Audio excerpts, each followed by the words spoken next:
Awesome. Hi, everybody. Itai, that was some really good information, and I would just like to reiterate what he said there about page speed. And there's this really cool tool. It's at testmysite.thinkwithgoogle.com, and it's a new page speed analysis tool that basically will show you everything from the network connection to how quickly things load, and then at the end it's going to give you an estimate of how many visitors you're actually losing as a result of having your website in the format that it's in. The sites that he just showed are incredibly fast. Those scores for Duda, I mean, that's A+ stuff there. So really, really great stuff. So today I'm going to talk to you about how to achieve massive growth with SEO, and let's go ahead and dive into it.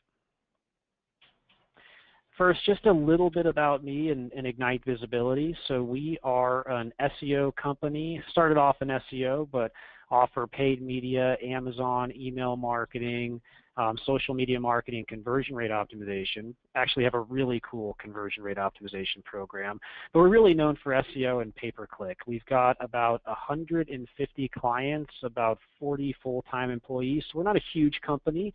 But growing. We were one of the fastest growing companies in San Diego the last couple years in a row, and we're Inc. 5000 this year, which is exciting. Some of our clients are Tony Robbins, Morgan Stanley, WeddingWire.com, which is also a website builder, but just for the wedding industry, and Equid.com, BTO Sports, and quite a few more. A couple other things you might want to know about me. I've been a teacher at UC San Diego since 2012, and I'm author of the book Digital Influencer, A Guide to Achieving Influencer Status Online. You can buy that on Amazon, and recently created a movie. It's called SEO the Movie, which was really a lot of fun to make. It has Rand Fishkin, Danny Sullivan, Barry Schwartz, Jill Whalen, and all the kind of heavy hitters in SEO. That's free on YouTube, and you can go ahead and check it out on the Ignite Visibility YouTube channel. It'll give you a good background on the search industry. So first, I just want everybody to understand that SEO is not dead, right? And you see those headlines come out a lot. It's really far, far from it. I think what's happening, though, is that some of these other platforms are becoming more sophisticated. There's more ways to drive traffic and revenue now than just SEO, just getting ranked for a couple keywords, right? You know, while it was the original marketing practice, there's programmatic now. There's Facebook, you know, email marketing, social media, Facebook custom audiences. I could go on, right? But SEO is still one of the best, if not the best channel for driving traffic, revenue, and leads online. Ignite Visibility, our own site, is up 300% as far as traffic year over year. And in a moment, I'm actually going to show you our traffic, and our leads are up 140%. For our clients, we're averaging 30 to 80% growth year over year. And a couple other clients, Energy Muse is a current client, 900% increase in traffic. MetaFast, California, increase in chat traffic of over 138%. So this marketing channel is still working. It's still easy to grow and to get better rankings if you're doing things correctly. And in this webinar, I hope to prove to you what those things are to help you get the traffic that you want. So just briefly, this is the Ignite Visibility website, and this is our Google organic traffic. You can see it's actually up over 400% for new users, and leads over 143%. So, you know, this is what you want to see with your traffic growth, right, year over year. This is what you're going to see if you're adding content, doing linking correctly, really building yourself up as a thought leader, doing content marketing and viral marketing. So this is an example of what I want everybody on this webinar's website to look like as well as far as their Google Analytics traffic. So the most important things in SEO, just boiling it down, like let's take a top level approach. It's really quality content. So, and I'm going to get into specifics of content in a moment. Links, the amount of links that you're getting, and we'll talk more about that. User metrics, being technically correct, right? A lot of stuff breaks on sites, and those things need to be fixed, especially with some of the bigger websites out there. And social shares and branded search are also factors. Now, there's differences in each one of these factors, and there's some subtleties to it, so it's important to understand that. So what you need to know when we get into kind of the content side is that, first, articles are showing up more in Google this year, much, much more. So if you're an e-commerce site, if you're a lead generation site, you need to have a content marketing strategy. What I mean by that is, you can't only rely on your category, your subcategory, your product pages ranking, right? You also need to be cranking out this long-form content, these guides, these blog posts with facts, figures, statistics, so that can compete and so that you can own your niche, right? Also, fresh content is improving rankings. So a really easy trick, go to any page on your website, update it with fresh content once a month, a couple times a month. Over time, that page will rank higher and higher and higher. And that is proven. And I can tell you that, right now, just by looking at some of the stuff you've done on Ignite and with a lot of clients. So make sure you're adding fresh content to your website. If the site looks dead, if Google has nothing fresh and new to crawl, then it's not going to rank as well. And then longer content's ranking a lot better. So a recent study has shown that content that's 2,000 words or so is the highest ranking content in Google. Now I know that's a lot of content, and it all depends on how competitive the query is. Is it a really niche long tail term, or is it a really important short tail term? But generally, longer, more authoritative content that's been put together in a more succinct way is going to rank better. Also, optimizing images is really important, and a lot of people skip this. And really, specifically, what you need to do is, on any given web page, you want to have a keyword assignment, right? And that keyword assignment optimizes the basically, it takes a keyword, it puts in the URL, the page title, the description, the H1, the H2 inside of the copy of the page. But when it comes to the images, you want to make sure that that keyword is inside of the file name, the alt text, and the caption. In addition, you don't want those images to be 2,000 pixels wide, right, that are loading into a framework that's only 300 pixels wide, right? So every single image should be the appropriate size for that page so that the page speed is fast, right? And that's a really important thing, because if the image has to be reloaded to be delivered on the page, that can really slow things down and result in you losing tons of visitors. So it's important to make sure that those are optimized for keywords, and they're also plenty fast.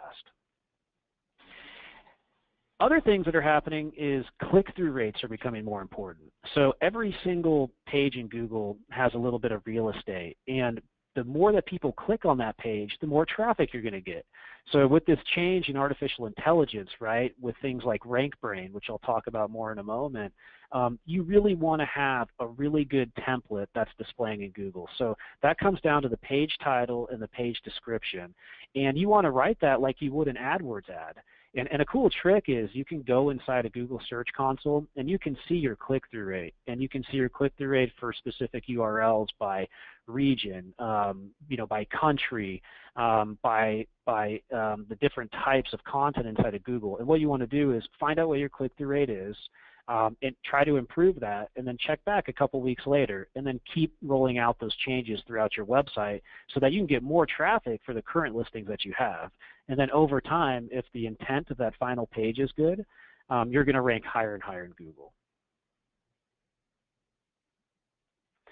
Another thing that's really taking off right now is accelerated mobile pages and the accelerated mobile projects. So everybody's behind this. Facebook's behind this. WordPress is behind this. I'm sure both of the platforms on this call are thinking about it. AMP is so important. And in a recent survey that came out, we saw that users greatly prefer AMP pages, a 20 or 30% margin there, over normal HTML pages on the internet. So what is AMP? AMP is a different mobile version of your site that is basically delivered inside of the Google search results that allows it to be loaded much more quickly. And in many cases, these third parties, they kind of save that version of your site so that they can push it out really, really fast. So AMP pages are lightning fast, and but there's some challenges with them in that they can be tough for conversion rate optimization. It's really hard to put on like your checkout process. So it really only works well now for the news portion of your site. Now they have made it possible for like categories, subcategories, and product pages, and for service-based pages. So you can do that. but the technology is really new. And if you use like third-party widgets, like maybe like an add this for your shares or something, or Sumo Me for firing pop-ups, that stuff gets really tricky because it doesn't validate. Good news is, though, if you're using one of these big CMS providers, you can install a plugin and have AMP generally up and running pretty quickly. So I'm not sure it's something every website needs to do today, but I would be looking at a Q4 and Q1 next year for a migration of your site, a good 20 to 30% of your website at least. Also, more on the technical side, I highly recommend everybody use schema.org.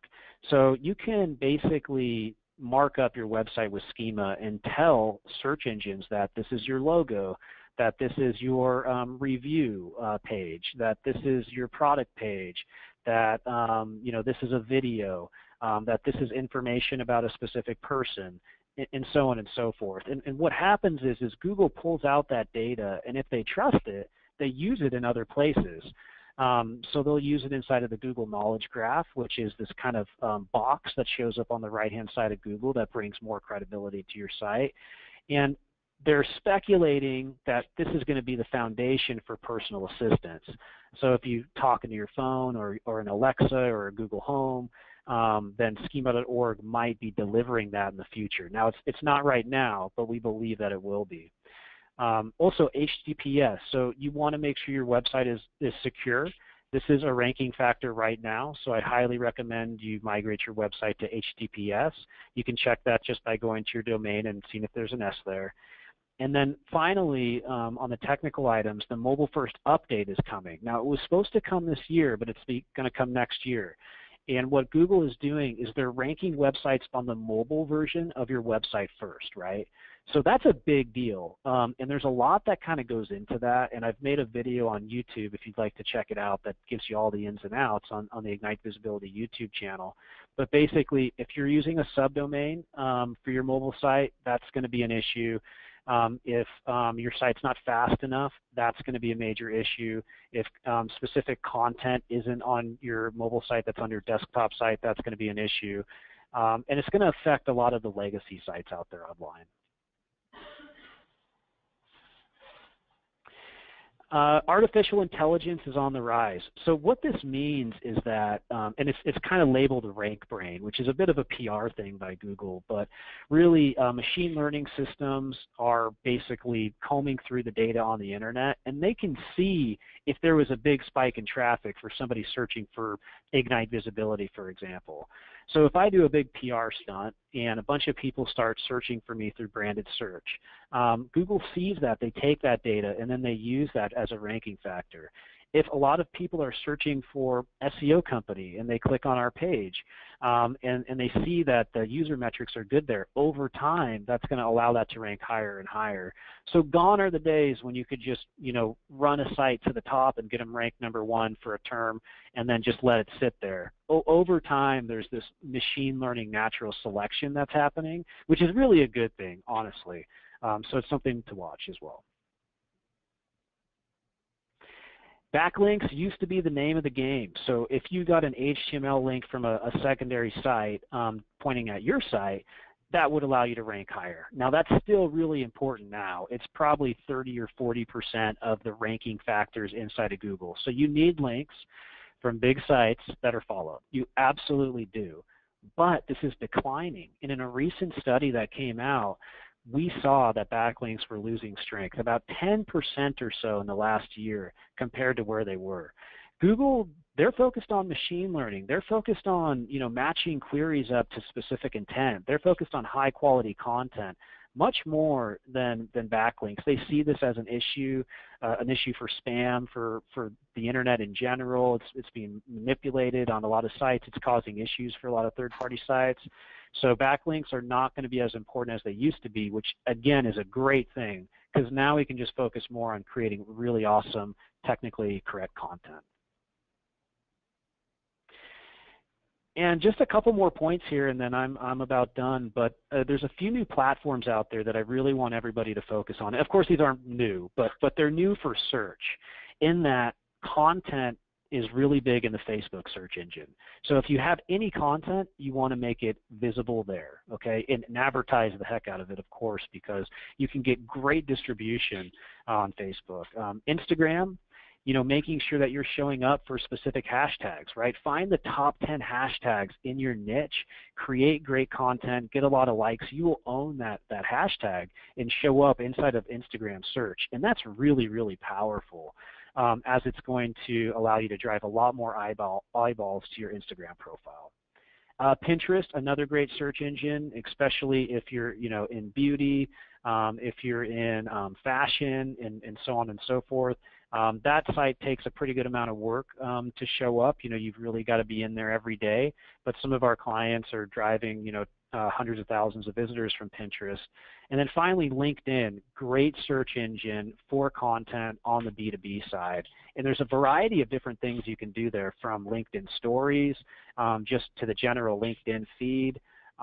So you want to make sure that you're focusing on the platform that relates to where your persona is doing their research and going on their customer journey.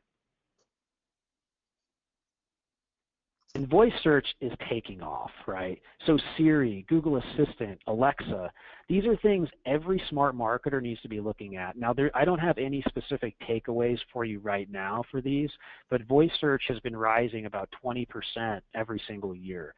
And there are ways to get into Siri, right? There's specific data feeds that go into Siri. Google Assistant, that's coming mostly from the instant answers inside of Google. And there are specific ways to show up in instant answers. In Alexa, you can teach it skills so that it actually delivers information from your company.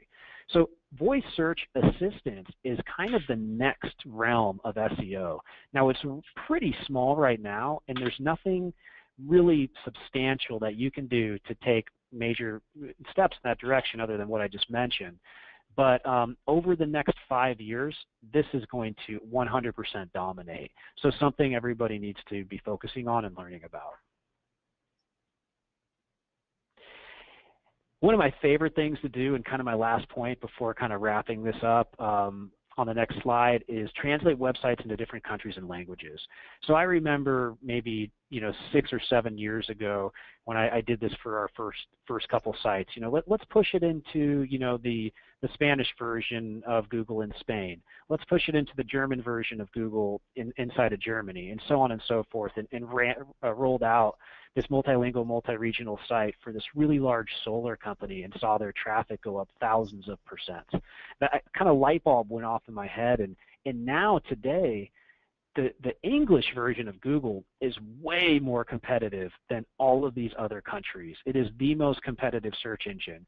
If you can go into the Spanish version of Google, US, that's less competitive. If you can go into the Canadian version of Google, that's less competitive. If you can roll out into Middle East countries, right, and translate your website into different and create different country and language URLs and specific translations in that area, you can have big gains there as well. Recently did this with an interesting client, a website builder as well, saw a 7,000% increase in traffic and leads. So know that if you can go international for your business, I definitely recommend you do it.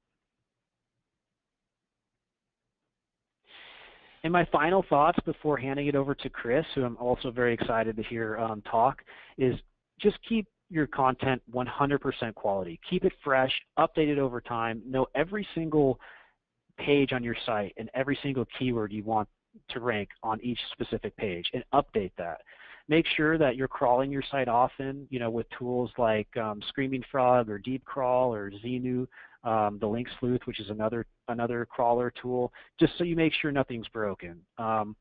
Keep a clean site structure, so making sure that things aren't frayed and all over the place. And outside of that, make sure you continue to build the brand. Don't just rely on SEO.